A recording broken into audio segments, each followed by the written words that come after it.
BLDC fan on ചെയ്യുമ്പോൾ ഒരു delay വരുന്നുണ്ട്. ഡിമ്മർ സ്വിച്ച് ഓപ്പൺ ചെയ്താൽ അതിനകത്ത് ലാമിനേറ്റഡ് സ്റ്റീൽ ഷീറ്റ്സ് സ്റ്റാക്ക് ചെയ്ത് വെച്ചിട്ടുണ്ട്.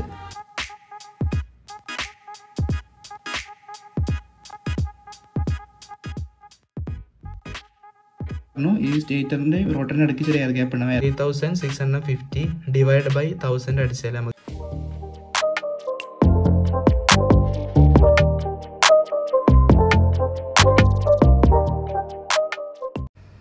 ഹായ് ഫ്രണ്ട്സ്, എത്തിയിട്ടുള്ളത് ഒരു സീലിംഗ് ഫാനുമായിട്ടാണ്. അപ്പോൾ സീലിംഗ് ഫാനിൽ എങ്ങനെ പ്രവർത്തിക്കുന്നു അതിൻ്റെ തിയറി പ്രാക്ടിക്കൽ സെക്ഷൻ ഈ വീഡിയോയിൽ എക്സ്പ്ലെയിൻ ചെയ്യുന്നുണ്ട്. കംപ്ലീറ്റ് പാർട്സും ഓരോ പാർട്സിലും കണ്ടുവരുന്ന കംപ്ലയിൻസും അതിൻ്റെ സൊല്യൂഷൻസ് ആണ് ഇന്ന് എക്സ്പ്ലെയിൻ ചെയ്യാൻ പോകുന്നത്. അതുപോലെ BLDC ഫാനിനെ കുറിച്ച് എക്സ്പ്ലെയിൻ ചെയ്യുന്നുണ്ട്. നോർമൽ ഫാനിൽ നിന്നും BLDC ഫാന് എന്തോരം വ്യത്യാസമുണ്ട്, മാത്രമല്ല ഇതിൽ അഡ്വാൻറ്റേജസ് എന്തൊക്കെയാണ്, ഡിസഡ്വാൻറ്റേജസ് എന്തൊക്കെയാണെന്നൊക്കെ ഇന്നത്തെ വീഡിയോയിൽ എക്സ്പ്ലെയിൻ ചെയ്യുന്നുണ്ട്. സോ വീഡിയോ നിങ്ങൾ കംപ്ലീറ്റ് ആയിട്ട് കാണാൻ വേണ്ടി ശ്രമിക്കുക. ഇപ്പോൾ നോർമൽ സീലിംഗ് ഫാനിൻ്റെ ഡിഫറെൻറ്റ് പാർട്സ് നമുക്ക് നോക്കാം. ഇതിൽ ഫസ്റ്റ് പാർട്ട് എന്ന് പറയുന്നത് കൺട്രോൾ യൂണിറ്റ് ആണ്. സീലിംഗ് ഫാൻ അയക്കുന്നതിന് മുന്നേ നമ്മൾ ചെക്ക് ചെയ്യേണ്ട ഒരു പാർട്ടാണ് കൺട്രോൾ യൂണിറ്റ്. ഇപ്പോൾ കൺട്രോൾ യൂണിറ്റിൽ നമുക്കൊരു ഡിമ്മർ കാണാൻ കഴിയും. നമ്മുടെ ഫാൻ്റെ സ്പീഡ് അഡ്ജസ്റ്റ് ചെയ്യുന്ന ആ ഒരു ഡിമ്മർ നോബ് അത് കണക്ട് ചെയ്തിട്ടുള്ള ഡിമ്മറിലോട്ടാണ്. ഈ ഡിമ്മർ സ്വിച്ച് എന്ന് വിളിക്കുക അതിനെ. ഇതിൻ്റെ ബാക്ക് സൈഡ് നോക്കിയാൽ നമുക്കതിൻ്റെ സർക്യൂട്ട് കാണാൻ കഴിയും. നമ്മുടെ സപ്ലൈയിൽ നിന്നുള്ള ഫേസ് വയറിന് സീരീസ് ആയിട്ടായിരിക്കും ഡിമ്മർ കണക്ട് ചെയ്തിട്ടുണ്ടാവുക. നമ്മുടെ സപ്ലൈ വരുന്നുണ്ട്, ഇതിൽ കാണിക്കുന്നുണ്ട്. ആ സപ്ലൈക്ക് സീരീസ് ആയിട്ട് നമ്മുടെ ഒരു സ്വിച്ച് കണക്ട് ചെയ്തിട്ടുണ്ട്. നിങ്ങൾക്ക് ഇവിടെ 1 വേ സ്വിച്ച് ആവാം, 2 വേ സ്വിച്ച് ആവാം. അതുപോലെ അത് കഴിഞ്ഞിട്ടൊരു കൺട്രോൾ യൂണിറ്റ് കണക്ട് ചെയ്തിട്ടുണ്ട്. ഈ കൺട്രോൾ യൂണിറ്റാണ് നമ്മുടെ ഡിമ്മർ. അത് കഴിഞ്ഞിട്ട് ലോഡ് കാണിച്ചിട്ടുണ്ട്. ലോഡ് എന്ന് പറയുന്നത് നമ്മുടെ ഫാനാണ്. അപ്പോൾ ഇങ്ങനെയാണ് ഇത് കണക്ട് ചെയ്യുക. നമ്മുടെ ഫേസ് വയറിന് സീരീസ് ആയിട്ടായിരിക്കും ഈ സ്വിച്ചും ഈ കൺട്രോൾ യൂണിറ്റും കണക്ട് ചെയ്യേണ്ടത്. അത് കഴിഞ്ഞിട്ട് നമ്മുടെ ഫാനിലോട്ട് വരികയാണ് ചെയ്യുക. ഈ ഡിമ്മർ ഓപ്പൺ ചെയ്ത് കഴിഞ്ഞാൽ ഇതിൽ കാണാൻ കഴിയുന്നത് ഇതിൻ്റെ സർക്യൂട്ട് ബോർഡ്. സർക്യൂട്ട് ബോർഡിൽ കാണുന്നത് 2 പോളിസ്റ്റർ കപ്പാസിറ്റർ, കുറച്ച് റെസിസ്റ്റേഴ്സ്, ഇത് മാത്രമേ ഇതിൻ്റെ അകത്തുള്ളൂ.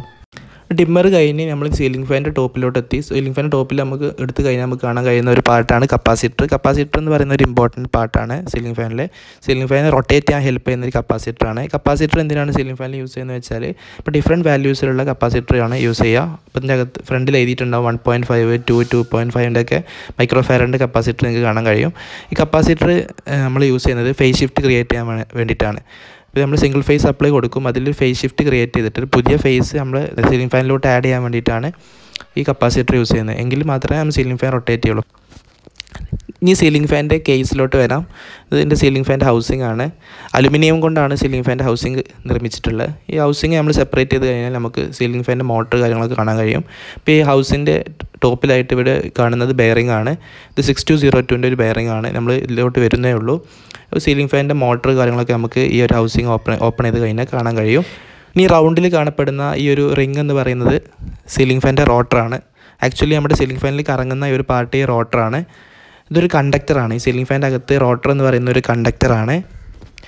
ഇനി ഇവിടെ വൈൻഡിങ് ചെയ്ത് വെച്ചിട്ടുള്ള ഈ ഒരു പാർട്ടിനെ നമ്മൾ വിളിക്കുന്നത് സ്റ്റേറ്റർ കോർ എന്നാണ്. സ്റ്റേറ്ററാണിത്. സ്റ്റേറ്ററാണ് ഇവിടുത്തെ സ്റ്റേഷനറി പാർട്ട്.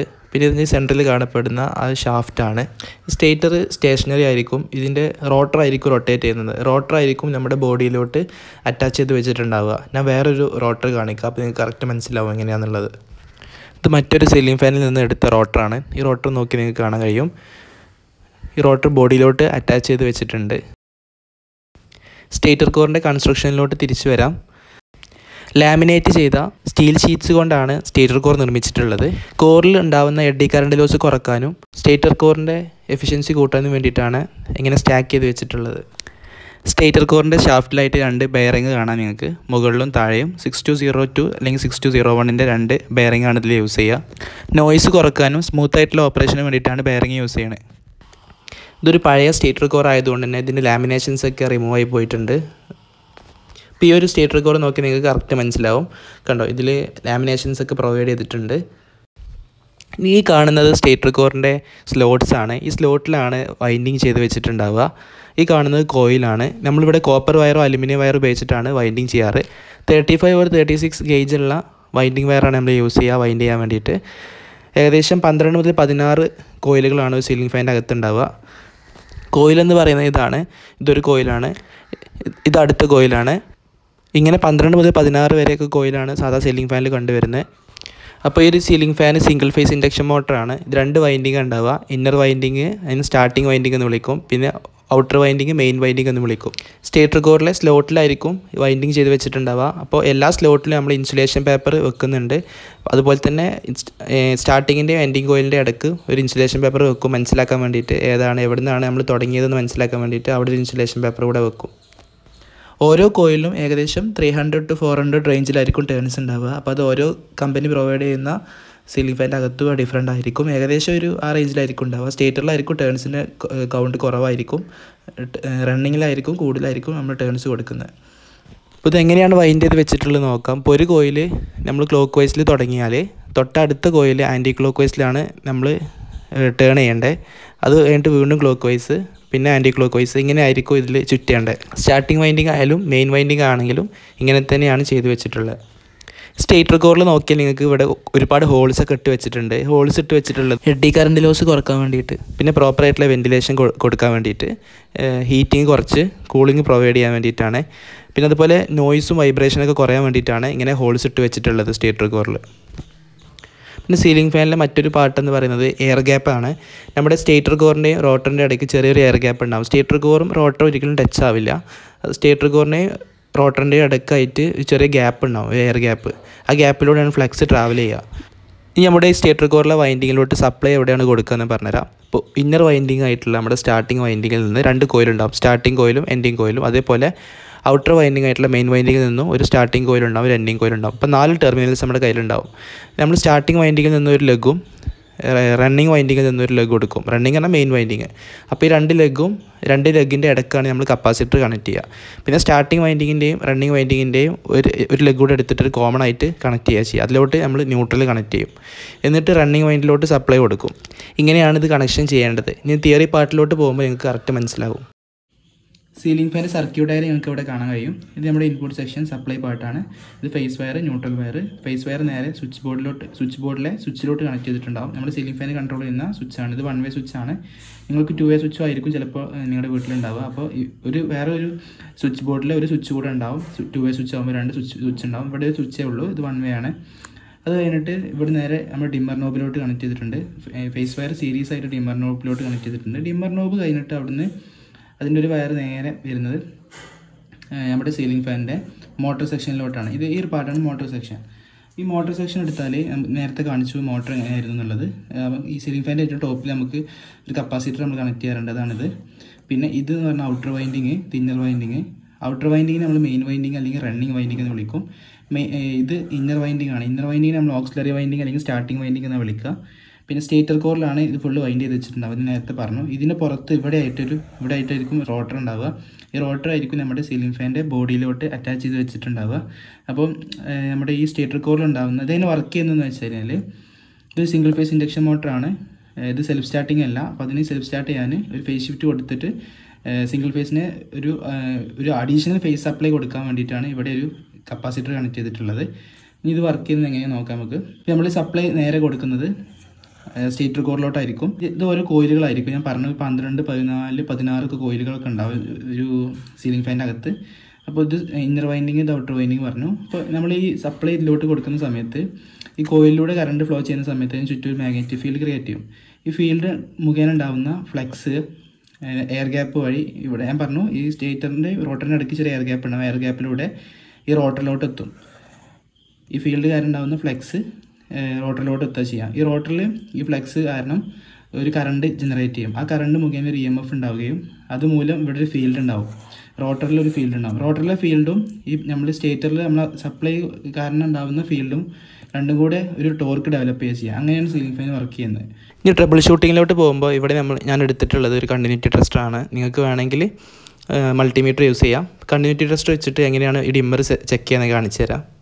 ഇപ്പോൾ നമ്മൾ എന്താ ചെയ്യുക, ഡിമ്മർ ഓരോ സ്പീഡിലിട്ടിട്ട് ഈ 2 വയറിൻ്റെ അടുക്ക് കണ്ടിന്യൂറ്റി ടെസ്റ്റ് കണക്ട് ചെയ്ത് നോക്കുക. ബൾബ് ഗ്ലോ ചെയ്യുന്നുണ്ടോ നോക്കുക.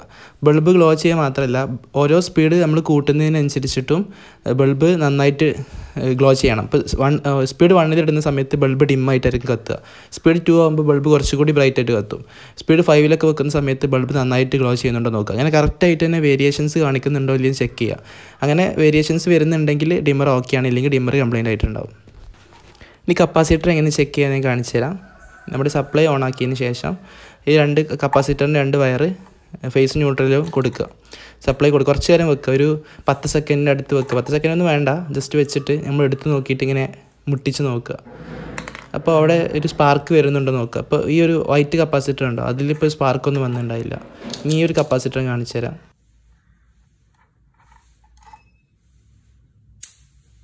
കണ്ട, അവിടെ സ്പാർക്ക് വന്നു. അപ്പോൾ ആ കപ്പാസിറ്റർ ഓക്കെയാണ്. ഇനി BLDCയിലോട്ട് വരാം. BLDC പറഞ്ഞാൽ ബ്രഷ്ലെസ് DC ആണ്. അപ്പോൾ ഇതുവരെ നമ്മുടെ നോർമൽ ഫാൻ എന്ന് പറയുന്നത് AC സപ്ലൈയിലാണ് വർക്ക് ചെയ്യുന്നുണ്ടായിരുന്നത്. ഇപ്പോൾ നമ്മുടെ BLDC ഫാൻ വർക്ക് ചെയ്യുന്നത് DC സപ്ലൈയിലാണ്. അപ്പോൾ നമ്മൾ ഇതിനകത്ത് നമ്മുടെ സാധാ ഫാന് പോലെ തന്നെ സ്റ്റേറ്റർ ഉണ്ടാവും, റോട്ടറൊക്കെ ഉണ്ട്. സ്റ്റേറ്ററിൽ നമ്മൾ വൈൻഡ് ചെയ്തിട്ടുണ്ടാവും, നോർമൽ ഫാന് പോലെ തന്നെയാണ് BLDCയിലും സ്റ്റേറ്ററിൽ വൈൻഡ് ചെയ്തിട്ടുണ്ടാവും. റോട്ടറിൽ നമ്മൾ ഇവിടെ ഈ BLDCൻ്റെ അകത്ത് പെർമനൻറ്റ് മാഗ്നറ്റാണ് യൂസ് ചെയ്യുക. നമ്മൾ നേരത്തെ നമ്മൾ റോട്ടർ കണ്ടിട്ടുണ്ടായിരുന്നു. അവിടെ നമ്മൾ സാധാ ഫാനിൽ ഒരു വെറും കണ്ടക്ടറാണ് റോട്ടറായിട്ട് യൂസ് ചെയ്തിട്ടുണ്ടായിരുന്നത്. ഇവിടെ പെർമനൻറ്റ് മാഗ്നറ്റാണ് റോട്ടറായിട്ട് യൂസ് ചെയ്യുക. അപ്പോൾ DC സപ്ലൈയിലാണ് ഇത് വർക്ക് ചെയ്യുന്നത് കൊണ്ട് തന്നെ ഇതിൻ്റെ അകത്ത് ഒരു സർക്യൂട്ട് ബോർഡ് ഉണ്ടാവും. നമ്മൾ AC സപ്ലൈയെ DC ആക്കാൻ വേണ്ടിയിട്ട് ഒരു SMPS ബോർഡ് ഉണ്ടാവും. അതേപോലെ തന്നെ ഒരു ഡ്രൈവർ സർക്യൂട്ട് ഉണ്ടാവും, മോട്ടോർ ഡ്രൈവ് ചെയ്യാൻ വേണ്ടിയിട്ട് ഒരു ഡ്രൈവർ സർക്യൂട്ട് ഉണ്ടാവും. പിന്നെ ഒരു MCU ഉണ്ടാവും, അതേപോലെ ഒരു റിസീവർ പാർട്ടും ഉണ്ടാവും. ഇതിൽ ആ റിസീവർ മൊഡ്യൂൾ അല്ലെങ്കിൽ സെൻസിങ് മൊഡ്യൂൾ മാത്രമായിരിക്കും സെപ്പറേറ്റ് ഉണ്ടാവുക. ബാക്കിയെല്ലാം ഒറ്റ സർക്യൂട്ട് ബോർഡിലാണ് വരിക. ഇപ്പോൾ നോർമൽ സീലിംഗ് ഫാന് സാധാരണ 60 വാട്ട്സ് 70 വാട്ട്സിലൊക്കെയാണ് അതിൻ്റെ സ്പെസിഫിക്കേഷനിൽ കൊടുത്തിട്ടുണ്ടാവുക. പക്ഷേ അത് വർക്ക് ചെയ്യുമ്പോൾ അത് എബോവ് 80, 90, 100 വരെയൊക്കെ പോവാം. അപ്പോൾ ഒരു തവണ കേട് വന്നിട്ട് നിങ്ങൾ റിവൈൻഡൊക്കെ ചെയ്യുമ്പോൾ അത് അത്രയും കറണ്ട് പിന്നീട് വലിക്കും. അപ്പോൾ അതൊക്കെ നോർമൽ സീലിംഗ് ഫാൻ അത്രയും വാട്ട്സ് പോകുന്നുണ്ട്. പക്ഷേ ഈ ഒരു BLDCയിലോട്ട് വരുമ്പോൾ അത് വെറും 30 വാട്ട്സൊക്കെ എടുക്കുകയുള്ളൂ. അപ്പോൾ മാക്സിമം സ്പീഡിൽ 30 വാട്ട്സ്, മിനിമം സ്പീഡ് ഇപ്പോൾ 1 2 ആണെങ്കിൽ അത് 10 വാട്ട്സിന് താഴെ എടുക്കൂ. അത് 3 4 ആകുമ്പോൾ 20 25 ആ റേഞ്ചിലേക്ക് വരുള്ളൂ. ലാസ്റ്റ് മാക്സിമം സ്പീഡിലാവുമ്പോഴാണ് 30 വാട്ട്സിലോട്ട് പോകും. നമുക്ക് കാൽക്കുലേഷൻ നോക്കാം. ഒരു ഇയറിൽ BLDC ഫാൻ എത്ര യൂണിറ്റ് ചിലവാകും, അതേപോലെ നോർമൽ ഫാൻ എത്ര യൂണിറ്റ് ചിലവാകും എന്ന് നോക്കാം. അപ്പോൾ ഞാൻ BLDC 30 വാട്ട്സാണ് കൺസിഡർ ചെയ്യുന്നത്. അപ്പോൾ നിങ്ങൾ സ്പീഡ് കുറയ്ക്കുന്നതനുസരിച്ച് ഇവിടെ എന്ത് ചെയ്യാം, യൂണിറ്റ് കുറയാം. ഇപ്പോൾ നോർമൽ ഫാൻ ആണെങ്കിൽ ആ 80 വാട്ട്സാണ് കൺസിഡർ ചെയ്തത്. ചിലപ്പോൾ 80 വാട്ട്സിലൊന്നും വരില്ല. അപ്പോൾ 100 വാട്ട്സ് വരെ പോകാൻ ചാൻസ് ഉണ്ട്. ഞാൻ ഏകദേശം ഒരു ആവറേജ് കണക്ക് വെച്ചിട്ടാണ് ചെയ്യുന്നത്. അപ്പോൾ ഒരു ദിവസം നിങ്ങൾ 10 മണിക്കൂറാണ് നിങ്ങളുടെ ഫാന് വർക്ക് ചെയ്യിപ്പിക്കുന്നതെങ്കിൽ ഒരു വർഷത്തിൽ 365 ദിവസം ഉണ്ടാവും. അപ്പോൾ നമുക്ക് ടോട്ടൽ എത്ര ഹവേഴ്സാണെന്ന് നോക്കാം. ടോട്ടൽ 3650 ഹവേഴ്സ് ആയിരിക്കും ഒരു ഇയറിൽ വരിക. അപ്പോൾ നമുക്കറിയാം ഒരു യൂണിറ്റാണ് ഒരു KWH എന്ന് പറഞ്ഞാൽ. എത്ര യൂണിറ്റ് ആവും എന്നുള്ളത് നമുക്ക് കൺവേർട്ട് ചെയ്യണം. അപ്പോൾ 30 വാട്ട്സാണ് ഈ BLDC ഫാൻ എടുത്തിട്ടുള്ളത്. അപ്പോൾ 30 ഇൻറ്റു എത്ര ഹവേഴ്സ് നോക്കുക ഒരു വർഷത്തിൽ, 3650 ഡിവൈഡ് ബൈ 1000 അടിച്ചാൽ നമുക്ക് കിട്ടും ഒരു വർഷത്തിൽ എത്ര യൂണിറ്റ് BLDC എടുക്കുന്നുള്ളത്. അപ്പോൾ ഇവിടെ നമുക്ക് കിട്ടിയ 109.5 യൂണിറ്റ്സ് ആണ് ഒരു ഇയറിൽ BLDC എടുക്കുന്നത്. അതേസമയം നോർമൽ ഫാൻ എടുക്കുന്നത് ഞാൻ 80 വാട്ട്സാണ് കൺസിഡർ ചെയ്തത്. നോർമൽ ഫാൻ ഇതേപോലെ കാൽക്കുലേറ്റ് ചെയ്തപ്പോൾ 292 യൂണിറ്റ്സ് ആണ് എനിക്ക് കിട്ടിയത്. അപ്പോൾ നമുക്ക് ലോസ് എന്ന് പറയുന്നത് ബൈ കമ്പയറിങ് BLDCയുമായിട്ട് നോർമൽ ഫാൻ കമ്പയർ ചെയ്യുമ്പോൾ നമുക്ക് ലോസ് എന്ന് പറയുന്നത് 152.5 യൂണിറ്റ്സ് ആണ് നമുക്ക് ലോസ് വരുന്നത്. അപ്പോൾ ഇന്നത്തെ KSEB റേറ്റിംഗ് വെച്ചിട്ട് നിങ്ങൾക്ക് ഈ ഇത്രയും യൂണിറ്റ് നമുക്ക് നഷ്ടപ്പെടുക ചെയ്യുന്നത്. അപ്പോൾ അതിന് എത്ര റേറ്റാണ് നിങ്ങൾക്ക് നോക്കിയാൽ നിങ്ങൾക്ക് ഗൂഗിളിൽ സെർച്ച് ചെയ്ത് നിങ്ങൾക്ക് കിട്ടും. ഈ യൂണിറ്റിനനുസരിച്ച് എത്ര നമുക്ക് പൈസ നമുക്ക് നഷ്ടപ്പെടുന്നുള്ളത് നമുക്ക് മനസ്സിലാക്കാൻ പറ്റും. അപ്പോൾ ഇത്രയും ലോസ് ഉണ്ട്. അപ്പോൾ BLDCയിൽ ആണ് ഇത്രയും നമുക്ക് ലാഭമാണ് സത്യം പറഞ്ഞാൽ നോർമൽ ഫാൻ വെച്ച് കമ്പയർ ചെയ്യുമ്പോൾ. ഇപ്പോൾ ഇവിടെ ഒരു BLDC ഫാൻ്റെയും നോർമൽ ഫാൻ്റെയും ഒരു കമ്പാരിസൺ ചാർട്ട് നിങ്ങൾക്ക് കാണാൻ കഴിയും. അപ്പോൾ അത് നമ്മൾ കൺസ്ട്രക്ഷൻ പാർട്ടാണ് നോക്കുന്നത്. കൺസ്ട്രക്ഷൻ പാർട്ടിൽ ഇപ്പോൾ സ്റ്റേറ്റർ വൈൻഡിങ് ഇപ്പോൾ BLDCയിലാണെങ്കിലും നോർമൽ ഫാനിലാണെങ്കിലും സ്റ്റേറ്ററിൽ വൈൻഡ് ചെയ്തിട്ടുണ്ടാവും. റോട്ടറിൽ ഇവിടെ പെർമനൻറ്റ് മാഗ്നറ്റാണ് യൂസ് ചെയ്യുന്നത്. ഇവിടെ കണ്ടക്ടറാണ് യൂസ് ചെയ്യുക. ഇതിൻ്റെ അകത്തൊരു PCB ഉണ്ടാവും, അതിനകത്ത് SMPS ഉണ്ടാവും, ഡ്രൈവർ ഉണ്ടാവും, MCU ഉണ്ടാവും, റിസീവർ ഉണ്ടാവും. ഇതിൽ അങ്ങനത്തെ ഒരു പാർട്സ് ഒന്നും ഉണ്ടാവില്ല സാധാ ഫാനിൽ. ഇനി അഡ്വാൻറ്റേജ് ഡിസഡ്വാൻറ്റേജ് നോക്കുകയാണെങ്കിൽ നമുക്കറിയാം BLDC ഫാൻ AC-ലും DC-ലും വർക്ക് ചെയ്യും. നോർമൽ ഫാൻ AC-ൽ മാത്രമേ വർക്ക് ചെയ്യുള്ളൂ. പവർ കൺസംഷൻ 30 to 35 വാട്ട്സ് ആണ് ഇതിൻ്റെ വരുന്നത്. BLDC ഫാൻ്റെ നോർമൽ ഫാൻ്റെത് 70 to 100 വാട്ട്സ് ആയിരിക്കും വരിക. നമ്മൾ നേരത്തെ കാൽക്കുലേഷൻസ് കാണിച്ചു തന്നു. എനർജി ഇവിടെ കൺസംഷൻ ഇവിടെ കുറവായിരിക്കും, ഇവിടെ കൂടുതലാണ്. പിന്നെ നോയ്സ് ഈ ഒരു നോർമൽ ഫാനുമായി കമ്പയർ ചെയ്യുമ്പോൾ BLDC ഫാൻ കുറവാണ്. ഇവിടെ ഇതുമായിട്ട് കമ്പയർ ചെയ്യുമ്പോൾ കൂടുതലായിരിക്കും നോയ്സ്. BLDC ഫാൻ നോയ്സ് ഇല്ല എന്നല്ല, നോയ്സ് ഉണ്ട്, പക്ഷേ കമ്പാരിറ്റീവ്ലി കുറവായിരിക്കും. പിന്നെ അതുപോലെ റിമോട്ട് കൺട്രോൾഡാണ് BLDC ഫാൻ. നമുക്ക് നോർമൽ ഫാൻ അങ്ങനെ റിമോട്ട് കൺട്രോൾ ചെയ്യാൻ പറ്റില്ല. അതിന് അഡീഷണൽ സർക്യൂട്ട്സ് ഒക്കെ നമ്മൾ കണക്ട് ചെയ്യണം. പിന്നെ സ്മാർട്ടായിട്ട് നമുക്ക് ഇതിനെ യൂസ് ചെയ്യാൻ പറ്റും. ഇത് സ്മാർട്ടായിട്ട് നമുക്ക് യൂസ് ചെയ്യാൻ കഴിയില്ല. പിന്നെ ഇത് ട്രബിൾ ഷൂട്ട് ചെയ്യാൻ നല്ല ഡിഫിക്കൽട്ടാണ്. ഇത് ട്രബിൾ ഷൂട്ട് ചെയ്യാൻ ഭയങ്കര ഈസിയാണ്. ഇത് BLDC ഫാൻ ട്രബിൾ ഷൂട്ട് ചെയ്യാൻ ഭയങ്കര ഡിഫിക്കൽട്ട്. അത് ഇതിൻ്റെ ഒരു ഡിസഡ്വാൻറ്റേജ് ആണ് BLDC ഫാനിൻ്റെ. കാരണം ഇതിനകത്ത് നമുക്കറിയാം SMPSും ഡ്രൈവർ MCU പോലത്തെ പാർട്സ് ഒക്കെ ഉണ്ട്. ഓരോ കമ്പനി ഇറക്കുന്ന മൈക്രോ കൺട്രോളർ യൂണിറ്റും അതിൽ അവർ കോഡ് ചെയ്യുന്നതും ഒക്കെ ഡിഫറെൻ്റ് ആയിരിക്കും. അവർ എന്തൊക്കെ ഫീച്ചേഴ്സാണ് അതിൽ കൊണ്ടുവരുന്നത് അതിനനുസരിച്ചിട്ടൊക്കെ കോഡിങ്ങിൽ അവർ ഡിഫറൻസ് വരുത്തിയിട്ടുണ്ടാവും. അപ്പോൾ ഇതിൻ്റെ ബോർഡിൽ ഇപ്പോൾ SMPS പാർട്ടിൽ എന്തെങ്കിലും പ്രശ്നം വരികയാണെങ്കിൽ അത് എന്ത് ചെയ്യാം, ട്രബിൾ ഷൂട്ട് ചെയ്യാം. പക്ഷേ MCUവിന് വല്ല പ്രശ്നം വന്നു കഴിഞ്ഞാൽ അത് ട്രബിൾ ഷൂട്ട് ചെയ്യാൻ ഡിഫിക്കൽട്ടായിരിക്കും. അപ്പോൾ നിങ്ങൾ പുതിയ ഫാൻ വാങ്ങിക്കുമ്പോൾ അതിൻ്റെ ബോർഡൊക്കെ റീപ്ലേസബിൾ അല്ലേ, വാറണ്ടി പീരീഡ് കഴിഞ്ഞതിന് ശേഷവും റീപ്ലേസ് ചെയ്ത് തരില്ല എന്നൊക്കെ നിങ്ങൾ അന്വേഷിക്കേണ്ടി വരും. അപ്പോൾ 2 വർഷമൊക്കെ വാറണ്ടി നിങ്ങൾ എടുത്തതിന് ശേഷം 2 വർഷം കഴിഞ്ഞാൽ ചിലപ്പോൾ ഇത് ഡാമേജ് ആയിക്കഴിഞ്ഞാൽ നിങ്ങൾ പുതിയൊരു ഫാൻ വാങ്ങിക്കേണ്ടി വരും. അപ്പോൾ നിങ്ങൾക്ക് നഷ്ടമായിട്ട് വരും. അതൊക്കെ നിങ്ങൾ ചെക്ക് ചെയ്യേണ്ടി വരും. പിന്നെ ഇത് കോസ്റ്റ്ലിയാണ് BLDC ഫാന്. നോർമൽ ഫാനിനെ കമ്പയർ ചെയ്യുമ്പോൾ BLDC ഫാന് കോസ്റ്റ്ലിയാണ്. ഇതൊരു 3000, 3500, 4000 ആ റേഞ്ചിലൊക്കെ അത്യാവശ്യം നല്ല BLDC ഫാൻസ് ഇന്ന് അവൈലബിൾ ആണ് മാർക്കറ്റിൽ. നോർമൽ ഫാനുമായിട്ട് കമ്പയർ ചെയ്യുമ്പോൾ ഇത് കോസ്റ്റ്ലിയാണ്, ഇത് കോസ്റ്റ്ലെസ് ആണ്. സീലിംഗ് ഫാനിൽ കണ്ടുവരുന്ന ഡിഫറെൻറ്റ് കംപ്ലയിൻസും അതിൻ്റെ സൊല്യൂഷൻസാണ് ഇതിൽ മാർക്ക് ചെയ്തിട്ടുള്ളത്. അപ്പോൾ ഡിഫറെൻറ്റ് പാർട്സിൽ അതിൻ്റെ ഇഷ്യൂസ് എങ്ങനെയാണ് അതിങ്ങനെ സോൾവ് ചെയ്യുക എന്നുള്ളത് കാണിക്കുന്നത്. അപ്പോൾ നിങ്ങൾ ഡിമ്മറിൽ കംപ്ലയിൻറ്റ് വരികയാണെങ്കിൽ ഡിമ്മറിൽ കംപ്ലയിൻറ്റ് വരുന്ന സമയത്ത് എന്തൊക്കെ ഇഷ്യൂസാണെന്ന് നോക്കാം. അപ്പോൾ ഫാന് ഹൈ സ്പീഡിൽ ഇടുമ്പോൾ മാത്രമേ വർക്ക് ചെയ്യുള്ളൂ. അതേപോലെ തന്നെ ഫാന് ഇടയ്ക്ക് വെച്ച് നിന്ന് പോകുന്നു, പിന്നെ കുറച്ച് കഴിയുമ്പോൾ വീണ്ടും ഫാന് കറങ്ങുന്നു, അങ്ങനത്തെ പ്രശ്നം വരാം. പിന്നെ സ്വിച്ച് ബോർഡിൻ്റെ ഉള്ളിൽ നിന്ന് ഒരു ബ്രേക്ക് പൊട്ടൽ ശബ്ദം കേൾക്കാം. അത് ഈ പറഞ്ഞ ഡിമ്മറിൻ്റെ അകത്തുള്ള കപ്പാസിറ്റർ ബ്രേക്കായി പോകുന്നതാണ്. അപ്പോൾ ഇത്തരം കേസിൽ ഞങ്ങൾ ഡിമ്മർ ചെക്ക് ചെയ്യുക. എങ്ങനെ ചെക്ക് ചെയ്യേണ്ടതെന്ന് വീഡിയോയിൽ കാണിച്ചിട്ടുണ്ട്. അത് ചെക്ക് ചെയ്തിട്ട് ഡിമ്മർ മാറ്റി കൊടുക്കുക.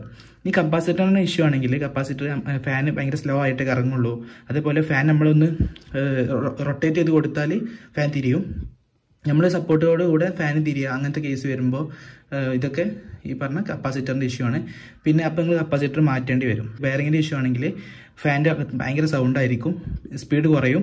അതുപോലെ തന്നെ ഫാൻ വെറുതെ ആവശ്യമില്ലാണ്ട് ഓവർ ഹീറ്റ് ആവും. ഇതൊക്കെ ബെയറിങ്ങിൻ്റെ ഇഷ്യൂ വരുമ്പോഴാണ് ഇങ്ങനെ ഈ പ്രശ്നം വരിക. അപ്പോൾ ബെയറിങ് എന്ത് ചെയ്യുക, നിങ്ങൾ ഓയിലോ ഗ്രീസൊക്കെ യൂസ് ചെയ്തിട്ട് ഈ പറഞ്ഞ ബെയറിങ് ലൂബ്രിക്കേറ്റ് ചെയ്ത് കൊടുക്കുക. അല്ലെങ്കിൽ എന്ത് ചെയ്യുക, ബെയറിങ് നിങ്ങൾക്ക് റീപ്ലേസ് ചെയ്യുക. ഇപ്പോൾ ലോക്കൽ ബെയറിംഗ് ആണെങ്കിൽ 30-40 രൂപയ്ക്ക് നിങ്ങൾക്ക് റീപ്ലേസ് ചെയ്ത് കിട്ടും. പക്ഷെ നല്ല ബെയറിംഗ് ആണെങ്കിൽ 100-150 രൂപയ്ക്ക് ചിലവ് വരും. പിന്നെ മോട്ടറിൽ കംപ്ലയിൻസ് വരികയാണെങ്കിൽ മോട്ടറിൻ്റെ ഉള്ളിൽ നിന്നൊരു ബസിങ് സൗണ്ട് ഇങ്ങനെ കേൾക്കാം നിങ്ങൾക്ക്. എന്നിട്ട് ഫാൻ കറങ്ങാണ്ട് ഇങ്ങനെ സ്റ്റക്കായി നിൽക്കുക. അതൊക്കെ ഒരു എന്താ പറയുക, മോട്ടറിലെ വൈൻഡിങ്ങിന് കംപ്ലയിൻ്റ് ആയതുകൊണ്ടാണ്. പിന്നെ അതുപോലെ കോയിൽ ബേൺ ചെയ്യുക. ഓക്കെ, കോയിൽ ബേൺ ചെയ്ത് പോവുക. അപ്പോൾ അതിനുള്ളിൽ നിന്ന് സ്മെല്ല് വരുന്നത്, ഫാൻ്റെ ഉള്ളിൽ നിന്ന് സ്മെല്ല് വരിക, അങ്ങനത്തെ കേസിലൊക്കെ മോട്ടർ പോയിട്ടുണ്ടാവും. പിന്നെ അതേപോലെ കോയിലിൻ്റെ അകത്ത് എന്തെങ്കിലും ഡിസ്കണക്ഷനോ അങ്ങനെ ചെറിയ ഡിസ്കണക്ഷനോ എല്ലാം ആയിരിക്കും ചിലപ്പോൾ മോട്ടർ പോയിട്ടുണ്ടാവുക. ഇപ്പോൾ മോട്ടറിന് ഇഷ്യൂ വരികയാണ് നിങ്ങൾ ആദ്യം ചെയ്യേണ്ടത് ഒരു കണ്ടിന്യൂറ്റി ടെസ്റ്ററോ മൾട്ടിമീറ്ററോ എടുത്തിട്ട് ചെക്ക് ചെയ്യുക ചെയ്യേണ്ടത് ഫസ്റ്റ്. അതെങ്ങനെ ചെക്ക് ചെയ്യേണ്ടത് ഒരുപാട് വീഡിയോയിൽ നമ്മൾ പറഞ്ഞിട്ടുണ്ട്. പിന്നെ എന്നിട്ട് ചെക്ക് ചെയ്യുമ്പോൾ നിങ്ങൾക്ക് മനസ്സിലാക്കാൻ പറ്റുന്നുണ്ടെങ്കിൽ കോയിൽ ഡിസ്കണക്ഷനോ അല്ലെങ്കിൽ ചെറിയ ബേണിംഗ് ഒക്കെ ആണെങ്കിൽ, ചെറിയ കോയിലൊക്കെ ഇപ്പോൾ ഡിസ്കണക്ട് ചെയ്ത് പോയിട്ടുണ്ട്, വയർ നമ്മൾ കൊടുത്ത് സ്റ്റേറ്റർ വൈൻഡിംഗ് എന്നോ റണ്ണിങ് വൈൻഡിംഗ് എന്നൊക്കെ നമ്മൾ കൊടുക്കുന്ന സപ്ലൈ കൊടുക്കുന്ന വയർ ഇപ്പോൾ ഡിസ്കണക്ഷനൊക്കെ ഉണ്ടാവാം. അപ്പോൾ അതൊക്കെയാണ് നമുക്ക് പെട്ടെന്ന് എന്ത് ചെയ്യാൻ പറ്റും, അത് ഷോർട്ട് ചെയ്തിട്ട് നമുക്ക് യൂസ് ചെയ്യാൻ പറ്റും. ഇപ്പോൾ ചെറിയ ബേണിംഗ് ഒക്കെ ആണെങ്കിലും കോയിൽ നമുക്ക് എന്ത് ചെയ്യാം, ഷോർട്ട് ചെയ്തിട്ട് നമുക്ക് യൂസ് ചെയ്യാം. അതിൻ്റെ വീഡിയോ ഞാൻ ചെയ്തിട്ടുണ്ട്, ഞാൻ ഡിസ്ക്രിപ്ഷനിൽ ലിങ്ക് കൊടുക്കാം. അത് വെച്ചിട്ട് നിങ്ങൾക്ക് ആ പ്രോബ്ലം സോൾവ് ചെയ്യാൻ പറ്റും. ഇനി ഇതൊന്നും അല്ലെങ്കിൽ കോയിൽ നല്ല ബേണിംഗ് ഉണ്ടെങ്കിലോ നിങ്ങൾക്ക് എവിടെയാണ് പ്രശ്നം, പ്രോബ്ലം ഫോൾട്ട് എവിടെയാണ് നിങ്ങൾക്ക് കണ്ടുപിടിക്കാൻ കഴിയുന്നില്ലെങ്കിൽ, ഫൈൻഡ് ഔട്ട് ചെയ്യാൻ കഴിയുന്നില്ലെങ്കിൽ നിങ്ങൾ എന്ത് ചെയ്യുക, സ്റ്റേറ്റർ കോർ എടുത്തിട്ട് അത് ഷോപ്പിൽ കൊണ്ടുകൊടുത്തിട്ട് വൈൻഡിങ് ഷോപ്പിൽ കൊണ്ടുകൊടുത്തിട്ട് റീവൈൻഡ് ചെയ്തിട്ട് നിങ്ങൾക്കത് വീണ്ടും യൂസ് ചെയ്യാവുന്നതാണ്. ഇതൊക്കെയാണ് നോർമലായിട്ട് ഒരു സീലിംഗ് ഫാനിൻ്റെ അകത്ത് കണ്ടുവരുന്ന ഇഷ്യൂസ്.